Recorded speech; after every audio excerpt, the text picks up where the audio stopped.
ونستعينه ونستغفره ونعوذ بالله من شرور أنفسنا وسيئات أعمالنا من يهده الله فلا مضل له ومن يضلل فلا هادي له أشهد أن لا إله إلا الله وحده لا شريك له وأشهد أن محمدا عبده ورسوله اللهم فصل وسلم وبارك على هذا النبي الكريم نبينا محمد صلى الله عليه وسلم وعلى آله وصحبه ومن تبعه إلى يوم الدين أما بعد فيا عباد الله أوصيكم نفسي وإياي بتقوى الله وطاعته لعلكم تفلحون قال الله تعالى في كتابه الكريم وهو أصدق القائلين يا أيها الذين آمنوا اتقوا الله حق تقاته ولا تموتن إلا وأنتم مسلمون فإن أحسن الحديث كتاب الله وخير الهدي هدي محمد وشر الأمور محدثاتها وكل محدثات بدعة وكل بدعة ضلالة. Alhamdulillah, segala puji bagi Allah Subhanahu wa taala, Tuhan semesta alam yang telah memberikan kita nikmatul iman wal Islam wa sihatil badan sehingga kita bisa kembali melaksanakan ibadah salat maghrib berjamaah disambung dengan halaqah sejenak dalam rangka membahas agamanya Allah Subhanahu wa taala. Salawat beserta salam mudah-mudahan terus tercurah ke pangkuan Rasulullah Muhammad sallallahu alaihi wasallam beserta seluruh keluarga beliau, sahabat, kerabat dan pengikutnya serta kita semuanya umat beliau, umat dakwah ijabah yang senantiasa istiqamah konsisten dalam menjalankan dan mengerjakan sunnah-sunnahnya hingga akhir masa nanti. Kita akan lanjutkan kajian kita kitab Taisirul Alam Syarah Umdatil Ahkam sampai hadis nomor 134. Bismillahirrahmanirrahim. Qala al-muallif rahimahullahu taala wa nafa'na bihi wa bi'ulumihi fid dharain rabbana shrah lana sudurana wa yassir lana umurana wahlul 'uqdatam min alsinatina yafqahu aqwalana. Bismillahirrahmanirrahim. Al-hadithur rabi'u wath thalathun ba'dal mi'ah. Hadis yang nomor 134. An Abi Hurairah radhiyallahu taala anhu, dari Abu Hurairah semoga Allah Subhanahu wa taala ridha kepada beliau, anna Rasulullah sallallahu alaihi wasallam qaal, sesungguhnya Rasulullah Muhammad sallallahu alaihi wasallam bersabda, idza qulta li sahibika ansit yaumal jum'ati wal imamu yahtub faqad laghaut. Tatkala Anda atau kamu berbicara kepada temanmu, ansit, diamlah, yaumal jumu'ati, pada hari Jumat, wal imamu yahtub, sementara imam sedang berkhutbah, faqad laghaut, maka khutbahnya atau Anda benar-benar melakukan kesia-siaan. Lagha itu maknanya adalah tidak mendapatkan pahala. Jadi kalau disebutkan oleh para ulama bahwa orang yang berbicara pada saat khatib berkhutbah itu dia tidak mendapatkan pahala, tetapi Jumatnya tetap sah.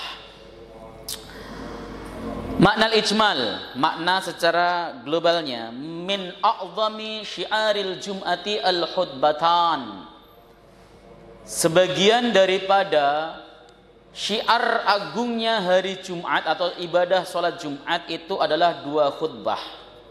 Wa min adabil mustami'i al-insatu fihima lil khatib, dan sebagian daripada adab mustami', pendengar khutbah, itu diam, ya, diam di dalam dua khutbah tersebut dalam rangka mendengarkan khutbahnya khatib.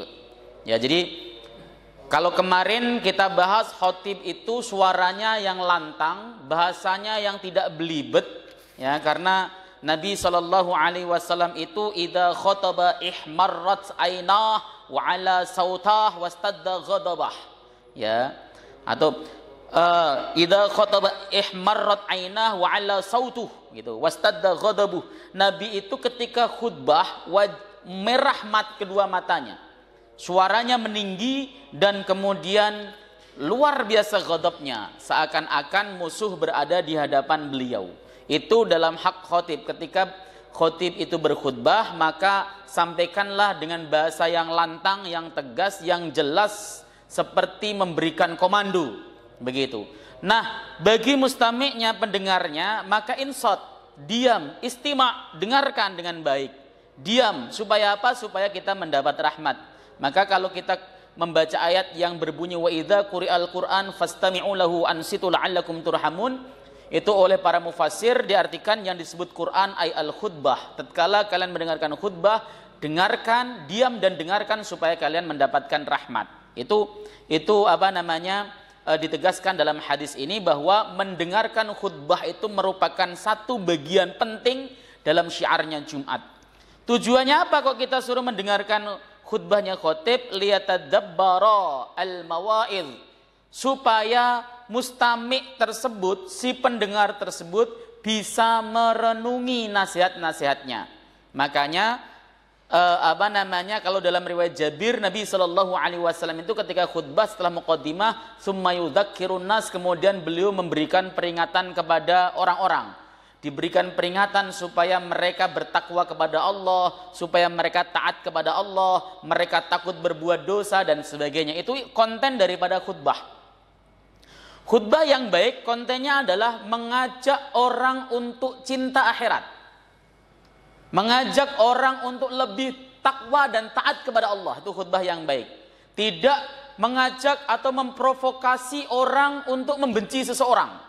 Itu khutbah yang baik itu seperti itu, ya. Jadi tujuan kita mendengarkan khutbah adalah supaya kita bisa merenungi pesan-pesannya. Apa sih yang disampaikan khotib ini? Misalnya, ngajak supaya kita memperbanyak puasa sunnah misalnya. Mengajak supaya kita memperbanyak membaca Al-Quran misalnya. Kalau khutbah saya tadi siang mengajak supaya kita memahami makna jahiliyah. Sebab Sayyidina Umar mengatakan innama tunqadu ural Islam urwatan ya idza nasa'a fil Islam man lam ya'rif al jahiliyah. Ya, jadi ikatan-ikatan Islam itu akan terlepas sehelai demi sehelai ketika tumbuh di dalam Islam ini orang-orang yang tidak mengenal jahiliyah. Maka kemudian saya uraikan tentang jahiliyah di dalam Al-Quran. Tujuannya apa? Supaya kita bisa mengenal jahiliyah itu seperti apa yang disifati Allah, lalu kita kembali kepada ajaran Allah Subhanahu wa Ta'ala dan Rasulnya. Konten khutbah itu yang materinya berkaitan dengan masalah itu.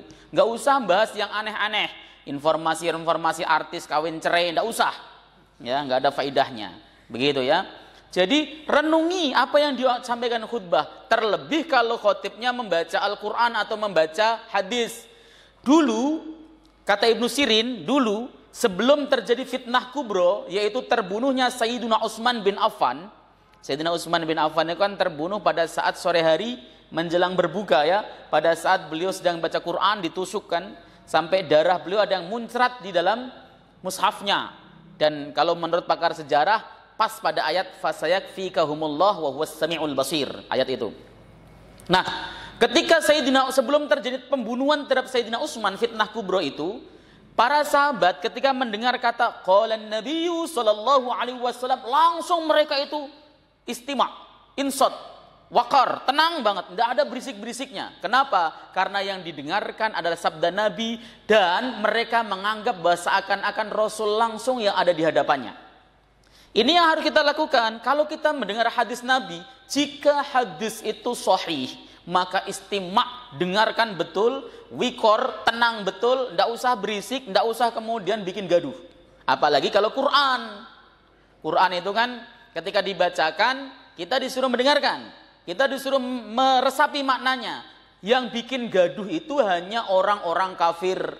Di dalam Quran itu ada ayat yang mengutip perkataan orang kafir, la tasma'u li hadzal Qur'an walghaw fihi la'allakum taghlibun.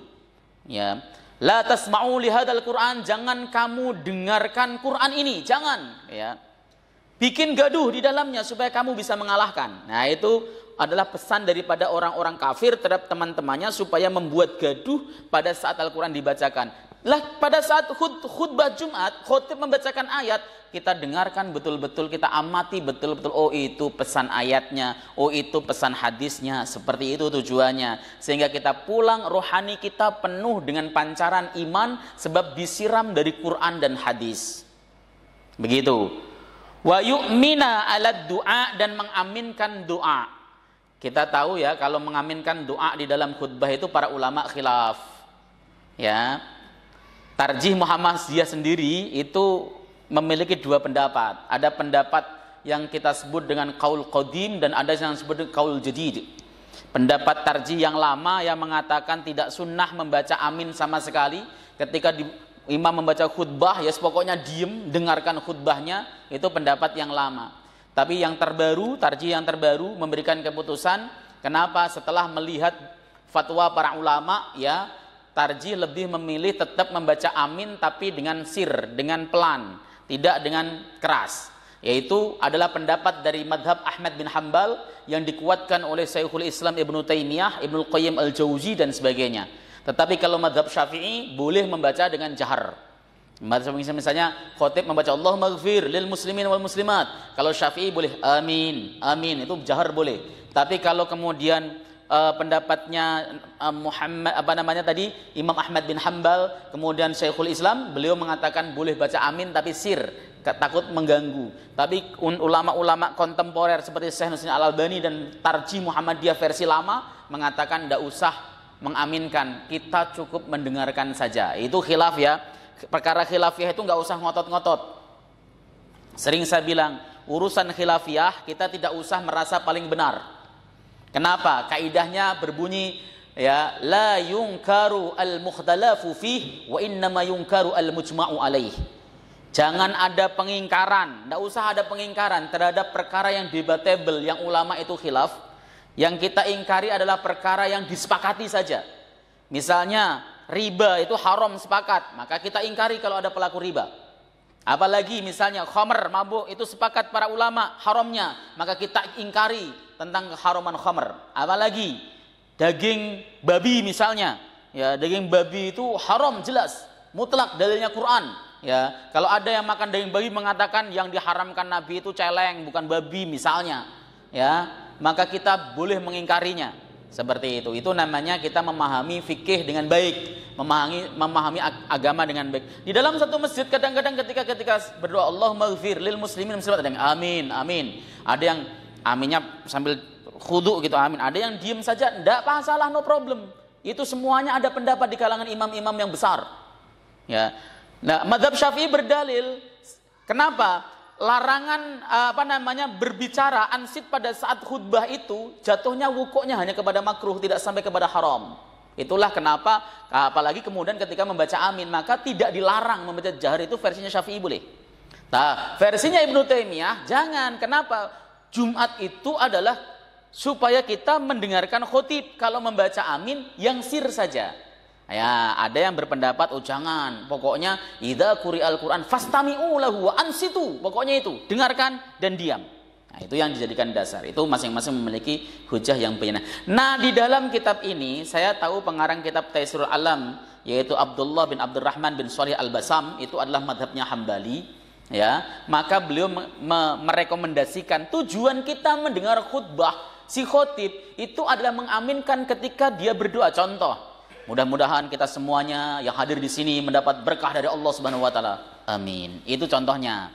Ya, artinya mengaminkan doa dari orang yang berdoa. Di dalam riwayat Imam Hakim, Mustadrak Imam Hakim, tatkala ada seseorang berdoa lalu Anda mengaminkan, maka doanya akan diijabah oleh Allah Subhanahu wa taala. Seperti itu. Tapi itu kembali kepada mana yang kemudian antum yakini. Kalau antum yakini mau baca amin sir, silahkan. Tapi tarjih yang terakhir yang tahun 2019 fatwanya itu memang mengatakan bahwa yang dianjurkan membaca amin itu sir, tidak dianjurkan membaca keras. Walidha hadaron Nabi sallallahu alaihi wasallam minal kalam, oleh sebab itu Rasulullah sallallahu alaihi wasallam melarang berbicara pada saat khutbah. Kalau diperbolehkan maka khotib Jumat ya menjadi tidak fokus. Banyak sekali orang ngomong sendiri-sendiri, suka-suka sendiri, yang sebelah sono cerita tentang bisnisnya, sebelah sono cerita masalah keluarganya, ya nggak selesai-selesai. Ini khotib bingung ini ngomong apa ya. Satu orang saja, dua orang ini ngobrol, kita yang khutbah itu bingung, Pak, serius. Serius, saya pernah kemarin yang saya ceritakan di sini, saya khutbah Jumat, tiba-tiba ada bapak-bapak dua, ya jaraknya 3-4 soft dari saya khutbah, ngobrol sendiri dan keras. Ini orang saya plototin masih ngobrol, saya plototin masih ngobrol. Akhirnya saya sindir saja dengan keras. Saudara-saudara sekalian, beribadah itu perlu ilmu. Kalau tidak pakai ilmu maka ibadahnya menjadi tidak sah. Contohnya adalah kalau kita berbisnis, bisnislah dengan ilmu. Jauh saya ngomongin. Kemudian yang terakhir, pas terakhir contohnya adalah pada saat khotib berbicara, berkhutbah, diam, jangan berbicara. Itu namanya beribadah dengan ilmu, langsung diam dia. Wah, rasain batin saya. Ya begitu ya. Ditegur mestinya boleh, sebenarnya saya negur, teman kalau saya tegur langsung to the point kan nggak enak ke dianya. Makanya dengan cara begitu. Jangan berbicara sendiri, jangan berbicara. Ustadz, saya nggak ngobrol, cuman balas WhatsApp, sama aja. Ya, karena qalam lisanus sani. Qalam, tulisan itu lidah kita kedua. Jadi tulisan itu sama dengan omongan kita. Ini bapak nih, contoh. Ini seandainya menceraikan istrinya lewat SMS, lewat WhatsApp, diniati cerai, itu jatuh cerainya, Pak. Karena itu termasuk tolak kinayah. Ya, kalau diniati cerai ya, kalau nggak diniati enggak. Ya.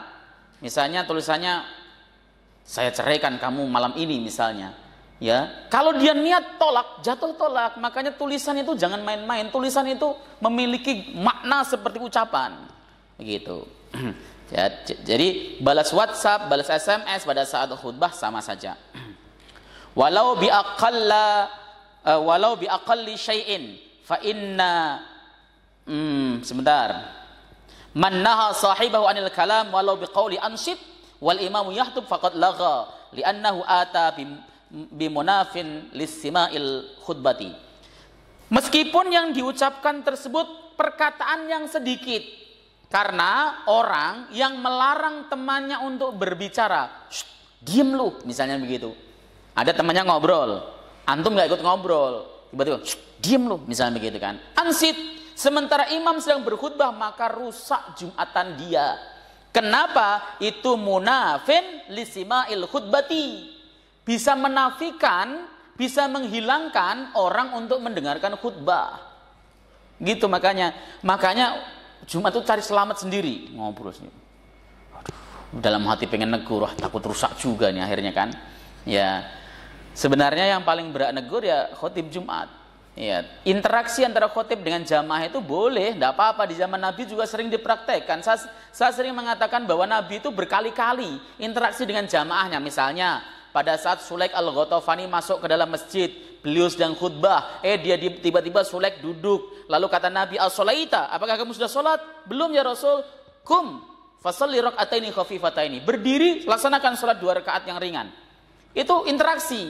Suatu hari Nabi sedang khutbah, tiba-tiba ada orang Arabi, dia berkata, Rasul, tanah kelahiranku atau negeriku sedang ditimpa kemarau panjang. Ya, hewan-hewan pada sekarat mau mati, tumbuh-tumbuhan banyak yang mati, tolong mintakan hujan kepada Allah. Nabi lalu berdoa. Itu interaksi. Jadi tidak apa-apa terjadi interaksi antara jamaah dengan khotibnya. Yang tidak boleh itu adalah melakukan sesuatu, berbicara sesuatu yang menyebabkan kita tidak mendengarkan omongan khotib. Itu yang merusak Jumat. Sebab khutbah Jumat merupakan bagian terpenting di dalam pelaksanaan ibadah sholat Jumat. Kemarin saya jelaskan, khutbah Jumat dan sholat Jumat itu talazum, berketerkaitan, memiliki keterkaitan dan hubungan yang kuat. Ada orang, khotibnya bagus, keren sekali, imamnya berantakan, tidak sah dua-duanya. Satu paket nggak sahnya, Jumatnya nggak sah. Kan ada tuh, khotibnya luar biasa, biasanya 2 paket, itu biasanya dia khotib, kemudian imamnya beda. Imam ini khotibnya keren banget, tapi imamnya berantakan, nggak sah khutbahnya, sholatnya juga nggak sah. Atau dibalik, imamnya hafal Quran Ustadz, bagus banget, tapi khutbahnya berantakan, nggak sesuai dengan arahan rukun syarat ataupun yang diarahkan Nabi SAW, batal sholatnya juga, nggak sah. Talazum itu terikat satu sama lain untuk khutbah Jumat, hanya untuk khutbah Jumat, bukan khutbah yang lain. Makanya kalau khutbah yang lain itu habis sholat pulang juga tidak apa-apa, boleh. Khutbah Id, khutbah gerhana, ya kita selesai melaksanakan sholat pulang saja, tidak apa-apa, meskipun kadang-kadang diancam sama pengurusnya. Ya, saudara sekalian, mendengarkan khutbah adalah salah satu rukun. Salah itu kalau untuk khutbah Id, ya tidak paham agama dengan baik. Makanya himbauannya saudara-saudara sekalian, khutbah Id memang bukan termasuk salah satu rukun, akan tetapi faedah keagungannya luar biasa. Ya sebagaimana diterangkan oleh Sayyidina Utsman, kalian telah mendapatkan satu pahala, ya. Tetapi kalau kalian pengen mendapatkan 2 pahala, dengarkan khutbah Id sampai selesai. Begitu caranya. Jangan saudara-saudara sekalian mendengarkan khutbah Id merupakan salah satu rukun. Kalau ada yang pintar pasti geleng-geleng nih. Aduh, parah ini orang. Gitu ya. Jadi beda antara khutbah Id dengan khutbah Jumat. Maka khutbah Id syaratnya juga tidak seketat khutbah Jumat. Ma yu'khad minal hadis, apa pelajaran yang bisa diambil dari hadis ini? Yang pertama, wujubul insati lil khatibi yaumal jumu'ati. Wajib hukumnya untuk insat, diam, ya, dalam rangka mendengarkan khutbahnya khatib di hari Jumat. Ini pendapat sebagian ulama. Bahkan wa qad naqala Ibnu Abdil Bar al-ijma'u ala wujubi dzalika. Menurut Imam Ibnu Abdil Bar terjadi ijma' atas kewajiban insat. Karena apa tadi? Nabi mengatakan wal imamu yahtubu faqad laghat, tadi bisa menjadikan Jumatnya itu rusak. Maka insat wajib. Ya, ini pelajaran pertama bahwa insot atau diam pada saat khutbah dikumandangkan hukumnya wajib. Bapak mau posisinya dekat shaf maupun jauh, selagi terdengar khutbahnya. Kalau tidak terdengar khutbahnya boleh baca Quran. Misalnya karena mati lampu, ya, khutbah kan nggak mungkin libur gara-gara hanya mati lampu. Nah sementara di bawah itu ada jamaahnya, khutbahnya di atas, kan nggak kedengeran tuh. Maka yang di bawah boleh membaca Al-Quran, boleh berzikir. Kenapa? Nggak kedengeran. Tapi kalau kedengeran suaranya lantang misalnya kedengeran, maka dia wajib untuk istima' wal insat, mendengarkan. Dan yang dianjurkan adalah bil fi'li, betul-betul gini, dengerin betul-betul. Kalau bil fi'li itu dengerin betul. Kalau bil quwah itu ya dia sebenarnya ya pikirannya kemana-mana, ya kedengeran, beda ya mendengarkan dengan kedengeran, seperti itu. Ya nomor 3, tahrimul kalam hala sima'il khutbati wa annahu munafin lil maqam. Ya haram hukumnya berbicara pada saat mendengarkan khutbah, karena itu bisa menafikan kedudukan khutbah tadi itu sendiri. Jadi ketika ada khotib sedang khutbah, jangan bicara apapun, tidak usah ngomong apapun. Sedang khutbah loh ya. Makanya kalau mau ada pengumuman ya sebelum khutbah. Nah, terus yang kedua, yang paling bagus adalah handphone dalam posisi mati. Ya, kenapa? Karena kalau tiba-tiba ada berdering, ya berdering, meskipun antum dengerin itu ganggu sekali. Ya, maka handphone dalam posisi mati. Taswis itu dosa, Pak. Taswis itu membuat orang was-was, mengganggu, itu dosa. Makanya seperti tadi, ketika kalam itu dilarang, kenapa kok kalam atau berbicara dilarang? Karena mengganggu orang yang mendengarkan khutbah. Maka apapun yang berpotensi mengganggu orang mendengarkan khutbah, hukumnya haram. Seperti itu. Tadi sudah saya terangkan ya, yustasna min hadza man yukhatibul imam atau yukhatibuhul imam. Dibedakan atau dikecualikan dari kasus ini orang yang sedang ngobrol dengan imam atau imam ngobrol sama dia. Dia interupsi terhadap khutbahnya imam. Imam khutbahnya misalnya menjelaskan tentang sesuatu, dia muskil, dia boleh nanya. Sayyiduna Ali radhiyallahu taala anhu ketika khutbah itu pernah ditanya sama jamaahnya terkait masalah waris. Ya, Sayyidina Ali lagi khutbah ditanya masalah waris, langsung dijawab spontan oleh Sayyidina Ali, saking pintarnya Sayyidina Ali. Itu terkenal dengan sebutan masalah mimbariyah, aul kalau dalam ilmu faraid atau ilmu waris. Ya, Rasulullah kan juga tadi diminta untuk mendoakan ketika Madinah sedang kemarau panjang. Rasulullah juga pernah menghitobi atau ngajak bicara Sulaik al-Ghatafani. Itu menunjukkan kalau imamnya, si khotibnya ini sedang berbicara kepada jamaah, misalnya karena sesuatu hal, itu boleh. Makanya tadi ketika ada orang yang berisik, sebenarnya yang memiliki wewenang untuk menegur adalah khotibnya langsung. Pak, sudut sana jangan berisik ya Pak, jangan berisik, misalnya boleh. Tapi kalau begitu biasanya bikin malu ya. Orang pasti nengok semuanya. Siapa tuh? Begitu kan. Biasanya kan kita begitu. Maka disindir saja. Disindir udah. Itu sekali-kalinya saya khutbah nyindir orang itu di hadapan langsung ya begitu. Masalahnya sudah saya liatin, udah plototin begitu. Masih aja ngobrol. Kencang lagi Pak. Nah, makanya kemudian saya sindir. Alhamdulillah langsung diem. Oke. Yang nomor 4. Istasna ba'dul ulama'i man kana la yasma'ul khatib li bu'din. Sebagian ulama mengecualikan orang yang tidak mendengarkan suara khatib karena jauh. Fa innahu la yanbaghi lahu as-sukut bal yastaghilu bil qira'ati aw dzikri wa huwa wajih. Sesungguhnya dia tidak seyogyanya diam saja. Khatibnya enggak kedengaran udah diam aja ngantuk, enggak. Tapi sibukkan dirinya dengan membaca Al-Qur'an atau berzikir, itu pendapat yang kuat, itu yang lebih baik. Kalau dia ya wa amma man la yasma'uhu lisamamin. Adapun orang yang tidak mendengarkan khutbah karena dia budek tuli, fala yanbaghi ayyusghila min haulihi bil jahri bil qiraah. Maka dia tidak boleh membaca Al-Qur'an dengan keras, ganggu sebelahnya.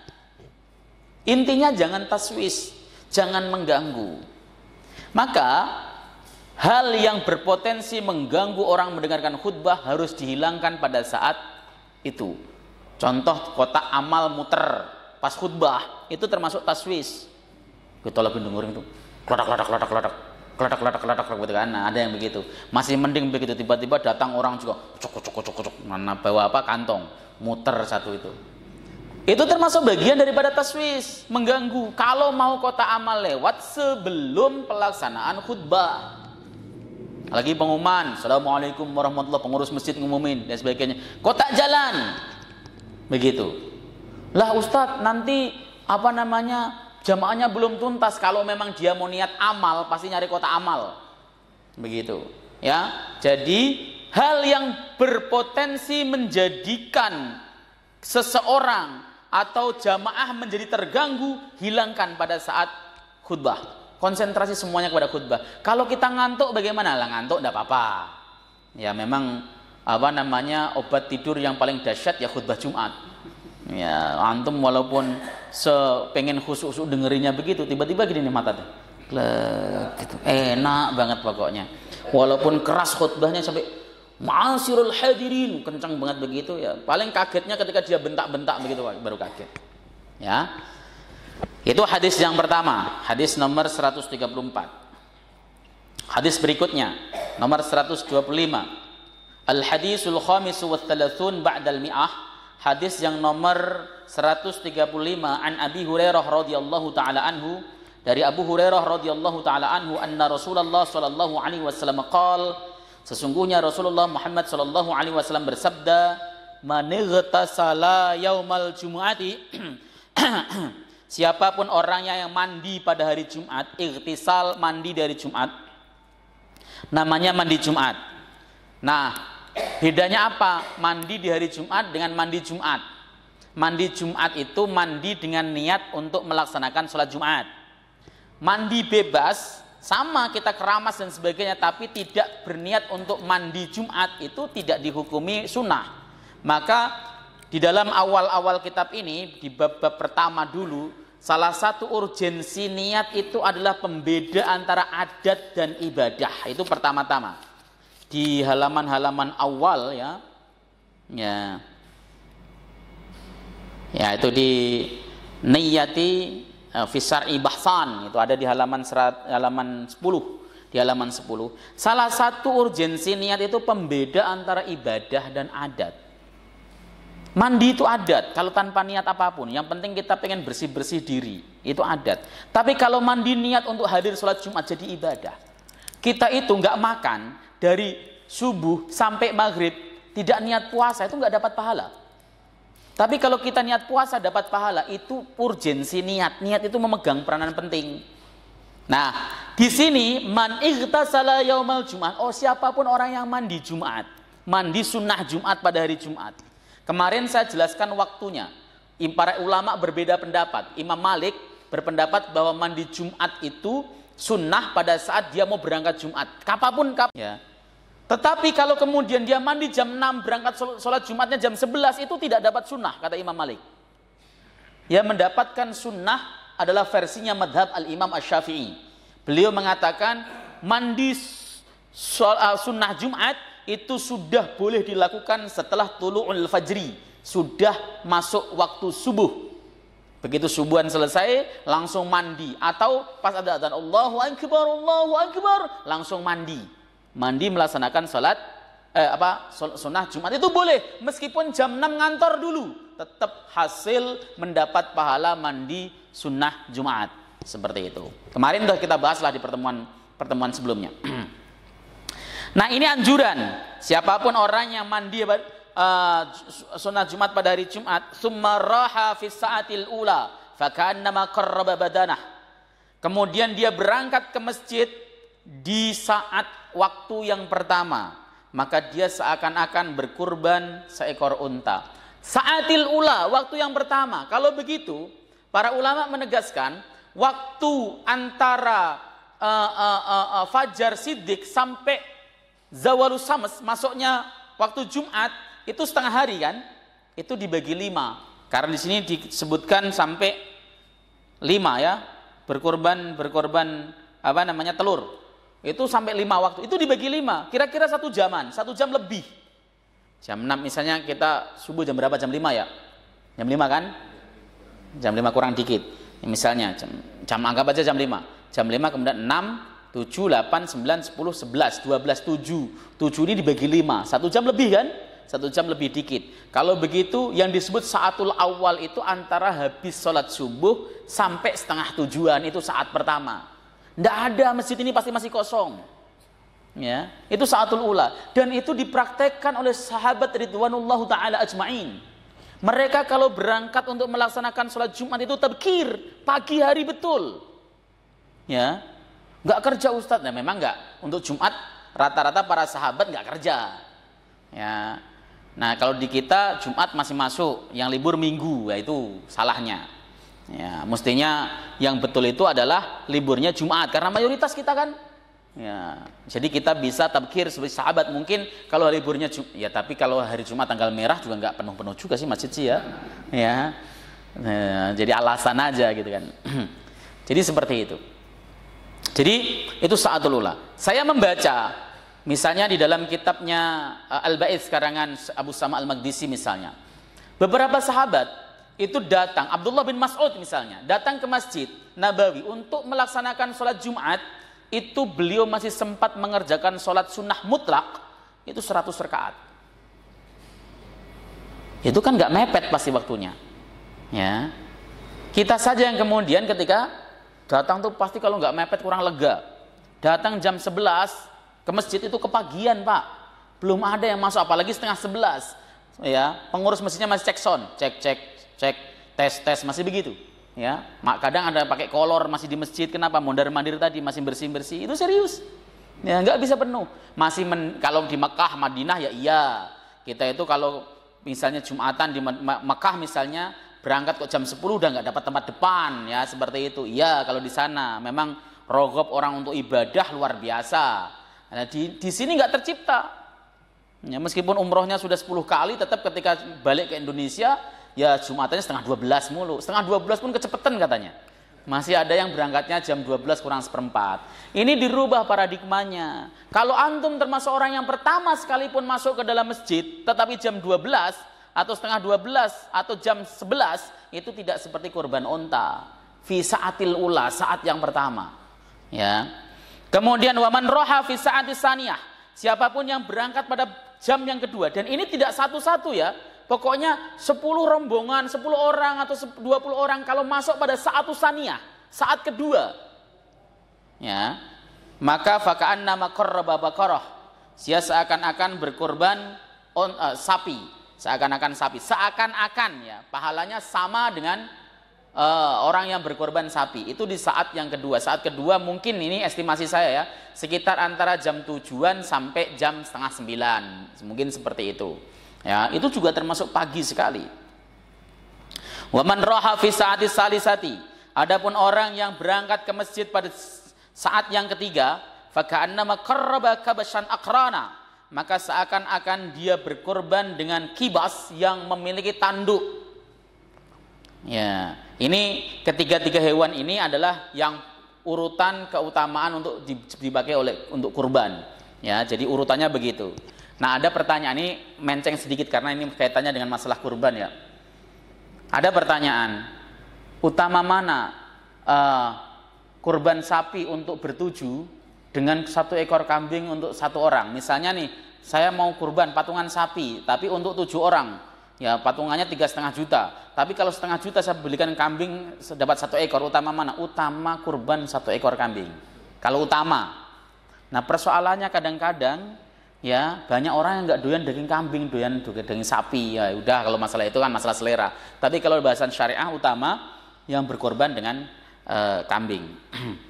Saya lanjutkan, wa man roha fi sa'atir rabi'ah, siapapun yang berangkat ke masjid pada jam yang keempat, fa ka'annama qarraba dajajah, seakan-akan dia kurban dengan dajajah. Dajajah itu ayam jago. Hadis ini tidak boleh dipakai untuk melegalkan kurban dengan ayam jago. Wah, jangan kemudian, wah ini jelas ini dari sahih, sorry. Karena kitab Umdatul Ahkam ini semua hadisnya sahih. Diambil dari Sahih Bukhari dan Muslim semuanya. Tidak ada yang keluar dari itu. Ya. No, ini sahih, sorry lagi jelas. Faka'annama qarraba dajajah. Berarti seakan-akan dia berkurban dengan dajajah. Para ulama menjelaskan maksud dari hadis ini adalah sedekah, bukan kurban makna spesifik. Sebab ulama sepakat sahnya hanya bahimatil an'am untuk kurban, hanya bahimatul an'am yaitu unta, sapi, kambing. Kalau korbu termasuk di dalamnya ya. Ya itu sahnya. Adapun fi'lus sahabah seperti dikatakan bahwa Bilal bin Rabah beliau pernah berkurban dengan seekor ayam jago dan sebagainya. Itu disebut kaul sadz, kaul yang eksklusif, tidak boleh dipakai. Meskipun para ulama ada sebagian mengatakan lah kalau miskin bagaimana lah, miskin ya bolehlah silahkan potong ayam supaya senang-senang sama keluarganya. Tapi kemudian datang ke panitia masjid, Pak ini saya kurban saya ayam jago, tidak boleh. Ya, ini diingat-ingat, itu ijma, sudah terjadi ijma, kesepakatan para ulama. Ya, lumayan ya kalau kita masuk masjid seperti bersedekah atau berkurban dengan ayam jago. Wa man raha fi sa'atil khamisah, siapapun orangnya yang berangkat pagi-pagi di saat yang kelima, faka'annama qarraba baydatan, maka seakan-akan dia kurban atau bersedekah sebutir telur. Wa idza fa idza kharajal imam hadarat al malaikatu yastami'una dzikra. Tatkala imam sudah keluar dari tempatnya, maka malaikat akan hadir semua masuk ke dalam masjid, yastami'una dzikra, untuk mendengarkan khutbah. Jadi pada saat imam belum masuk, malaikat masih ada di pintu-pintu masjid berdasarkan riwayat lain. Malaikat ada di pintu-pintu masjid untuk nyatetin siapa yang masuk ini. Satu persatu dicatetin semuanya. Catatan malaikat apa fungsinya Ustadz? Malaikat itu saksi terbaik. Ya, Bapak terlambat misalnya, imam sudah khutbah, Bapak nggak dicatat malaikat, Jum'ah Bapak tetap sah. Tetap dikasih pahala.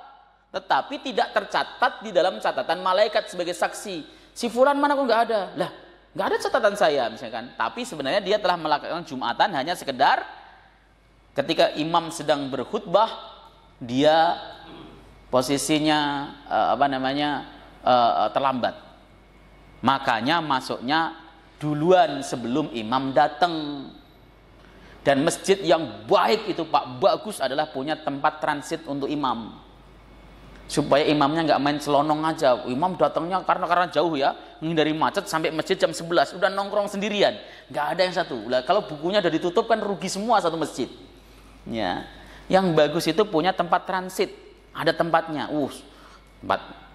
Ustadz masih terlalu pagi, silahkan masuk ke dalam kamar dulu, masuk ke dalam kamar. Di situ siap-siap dia baca-baca kitab, baca-baca buku, baca-baca apa yang kemudian dia pengen gitu, atau melaksanakan sholat sunnah silahkan, atau baca Quran.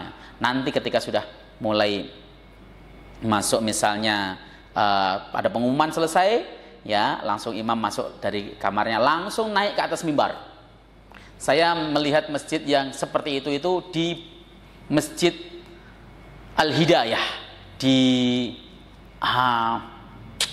apa ya, di komplek Bank Indonesia Pancoran. Itu modelnya begitu. Ketika kita khutbah masuk ke ruangan sebelah, begitu pengurusnya sudah khutbah, khotib hari ini adalah beliau Ustadz Fulan bin Fulan selesai. Mudah-mudahan kita semuanya Assalamualaikum turun, masuk turun, langsung kemudian dari kamar keluar langsung naik ke atas mimbar. Itu yang bagus. Ya. Nah, itu yang tepat. Tapi ada masjid juga yang sudah datang pokoknya udah depan gitu kan. Kenapa? Ya karena nggak ada tempat transit. Tempat untuk nyelonjorin kaki saja ndak ada. Mestinya kalau dari jauh itu kan perlu, kadang-kadang perlu ngopi, perlu apa biar nggak oleng gitu kan. Nah, karena nggak ada tempatnya ya ngopi di mana begitu kan, itu contoh. Itu serius itu. Jadi saya pernah ngomong begini pas ngaji fikih ya, pas pembahasan fikih di sebuah masjid di Bekasi, itu satu ruangan langsung dijebol. Ya saya datang lagi, Ustadz kita sudah siapkan tempat transit untuk imam. Nah bagus, nggak usah gede-gede. Ya yang penting muat satu orang saja di situ transit imamnya. Udah, pokoknya datang masuk langsung Pak, gitu kan. Dengan sampai selesai pengumuman baru kemudian naik, begitu. Itu yang paling bagus, yang paling ideal. Kalau mengikuti, lah Nabi ada transitnya, lah Nabi rumahnya sebelah.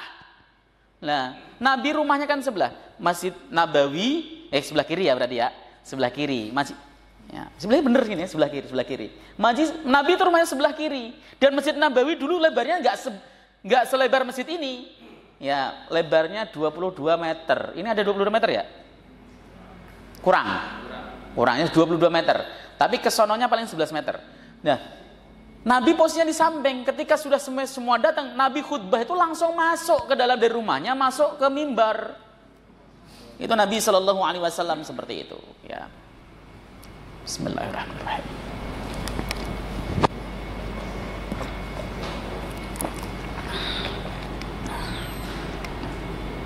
Oke. Makna al-ijmali. Yubayyinun Nabi sallallahu alaihi wasallam fadlal ikhtisal wat tabkir ila al-jum'ah. Ya. Nabi sallallahu alaihi wasallam menjelaskan keutamaan mandi dan tabkir. Tabkir itu berangkat pagi-pagi.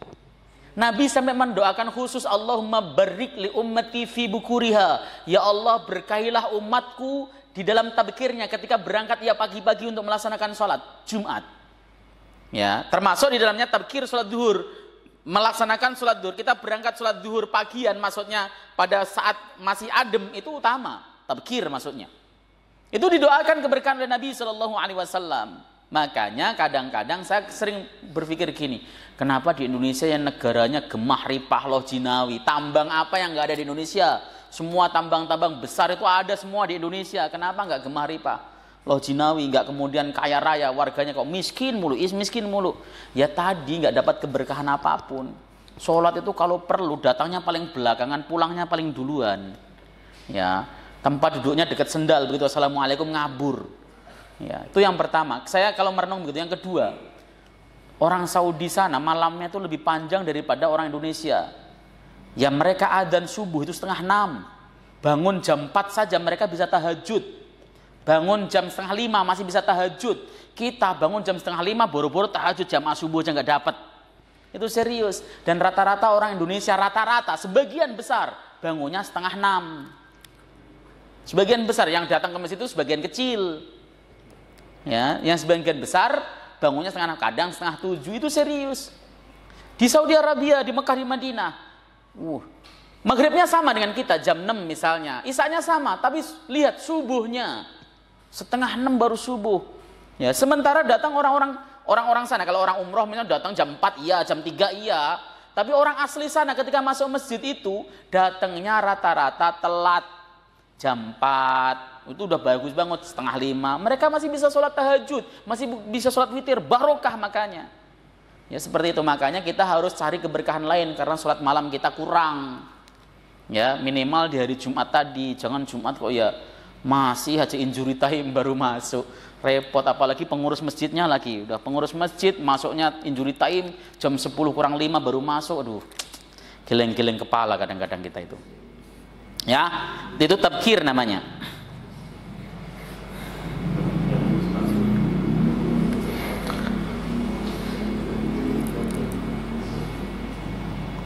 Jam berapa Isya?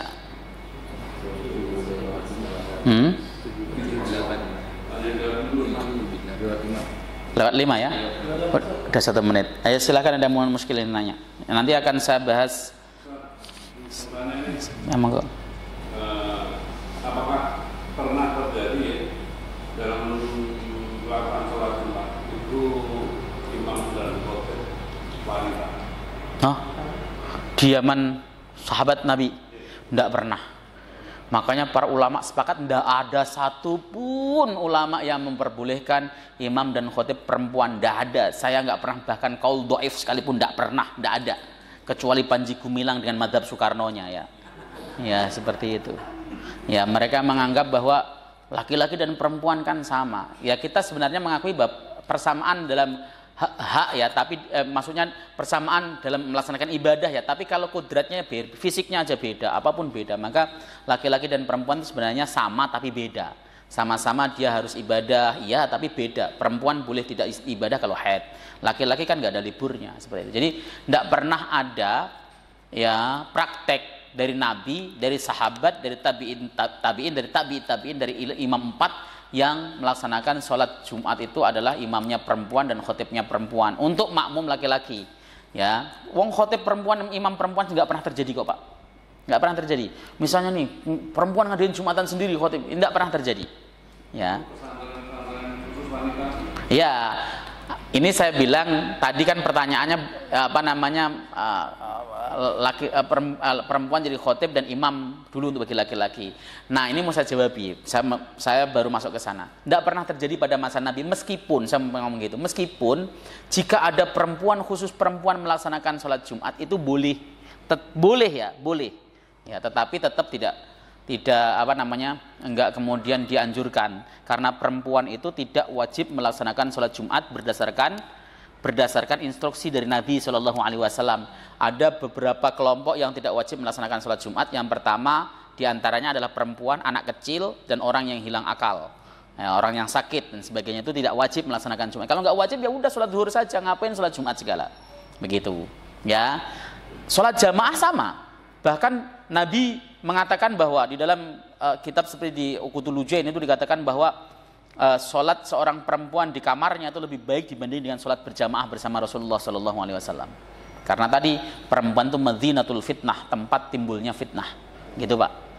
Ya seperti itu. Minta penjelasan yang dimaksud dengan merusak ibadah Jumatnya itu mengurangi, tapi tidak membatalkan atau gimana kan? Apa ada pahala gitu yang hilang? Iya. Redaksi lagha di dalam kitab ini ya ditafsirkan menurut Nadhar bin Shumail bil khulwi minal ajri, artinya dia kosong dari pahala, nggak dapat pahala, rusak. Fala jum'adalah itu artinya tidak mendapatkan pahala Jumat, bukan la tasihul Jum'atu, bukan artinya bukan tidak sah Jumatnya, tapi fala jum'adalah, nggak mendapat pahala sama sekali. Itu tafsiran jumhur ulama, meskipun ada ulama yang mengartikan batal ya. Batal. Ada menafsirkan, oh itu batal. Kenapa? Karena dia tidak mendengarkan waktu khutbah dia tidak mendengarkannya, batal. Laghat diartikan batal. Tetapi jumhur mayoritas menafsirkan kata lagha wa mal lagha atau faqat laghaut, itu artinya adalah Jumatnya tidak mendapat pahala. Ya, tidak mendapat pahala itu ya artinya kosong dari pahala sama sekali, hanya sekedar dia menggugurkan kewajiban, tapi tidak ada catatan pahalanya. Ya, seperti itu. Kalau ada masjid yang Jumatan ada sekali atau 2 kali, kan zaman Rasul nggak ada. Ya, azan Rasulullah adanya sekali, betul. Itu dalam banyak hadis juga dalam banyak kitab-kitab fikih diinformasikan begitu. Itu bila khilaf. Azan zaman Rasulullah itu sekali. Azan 2 kali itu terjadi pada masa Utsman bin Affan, Sayyiduna Utsman bin Affan. Azan 2 kali, kenapa? Karena pada waktu itu banyak orang yang bekerja di ladang dan itu cukup jauh, sehingga azan 1 kali itu merepotkan mereka untuk datang ke masjid. Maka kemudian ada azan 2 kali. Di dalam Al-Umnya Imam Syafi'i, beliau secara pribadi sebenarnya menyukai azan sekali karena ittiba kepada Nabi Shallallahu Alaihi Wasallam. Hanya saja kalau melaksanakan azan 2 kali ya jangan kemudian diartikan Anda tidak mengikuti sunnah Nabi, karena dasarnya adalah Nabi pernah bersabda, alaikum bisunnati wa sunnatil khulafair rasyidin al mahdiyyin min ba'di.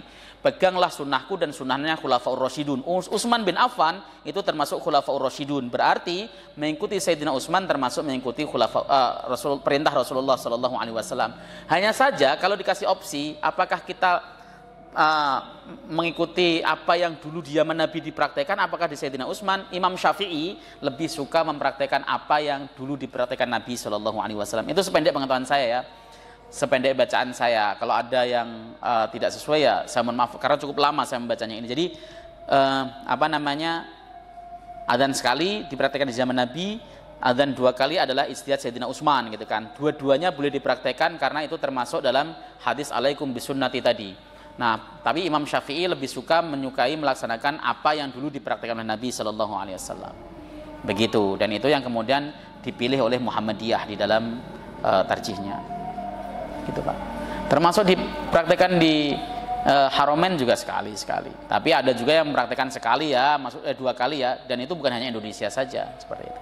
Ya, secara cukup kita tutup majelis. Subhanakallahumma hamdika asyhadu an la ilaha illa anta astaghfiruka wa atubu ilaik. Assalamualaikum warahmatullahi wabarakatuh.